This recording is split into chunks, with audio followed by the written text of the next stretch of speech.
Nouveau documentaire choc sur Netflix, Bad Vegan revient sur l'histoire folle du couple d'escrocs, Sarma Melgaili et Anthony Strangi. Que sont-ils devenus depuis les faits? Après l'arnaqueur de Tinder, Bad Vegan, arnaque au menu est le nouveau documentaire immanquable sur Netflix.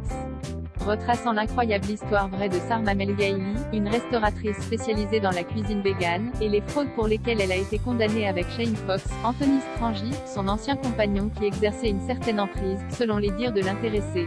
Au travers des 4 épisodes de cette série documentaire hallucinante de Chris Smith, Aquilon devait déjà Jim et Andy, Tiger King, au royaume des fauves et Fire, le meilleur festival qui n'a jamais eu lieu, Bad Vegan raconte l'ascension folle de Sarma Melgaili dans la restauration haut de gamme et sa chute dans l'industrie après sa rencontre et son mariage avec Shane Fox, Anthony Strangi, qui a menti sur son identité et son passé. Bad Vegan sur Netflix, après l'arnaqueur de Tinder, vous allez halluciner avec ce nouveau documentaire malgré les menaces et l'emprise de Shane Fox, Anthony Strangi, qui lui soutirait beaucoup d'argent. Sarma Melgaili finit par le suivre et les deux amants terribles deviennent des fugitifs recherchés après avoir détourné les fonds de son restaurant, environ 2 millions de dollars. Ils seront arrêtés en 2016. Que sont devenus Sarma Melgaili et Shane Fox, Anthony Strangi? Après l'arrestation, Sarma et ses avocats ont basé leur défense sur le prétendu contrôle coercitif exercé par Shane, Anthony sur la jeune femme. Elle a toutefois plaidé coupable l'année d'après pour vol de plus de 200 000 dollars à un investisseur et pour fraude fiscale. Elle a écopé d'une peine de prison de 4 mois. Elle est divorcée d'Anthony Strangi depuis 2018 et continue d'être active sur les réseaux sociaux et sur son blog.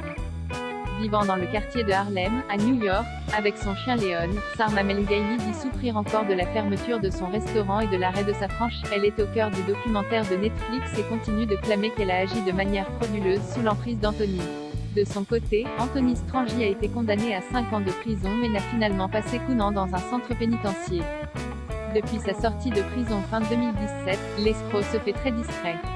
Il y a très peu d'informations sur ce qu'est devenu Anthony Strangi depuis le scandale mais on sait grâce à Bad Vegan qu'il est toujours en contact avec Sarma Melgaili.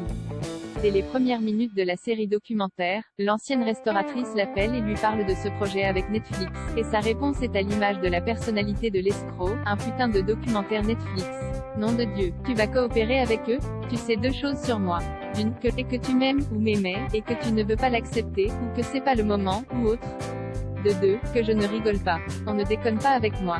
Si je suis à nouveau mêlé à ces gens, je te jure que je déchaînerai les flammes de l'enfer. Crochet ouvrant, crochet fermant. Je ne veux pas revivre ça, hors de question. Anthony Strangi n'a pas voulu participer ou témoigner dans le documentaire Netflix. Depuis la mise en ligne de Bad Vegan, arnaque au menu, il n'a toujours pas pris la parole.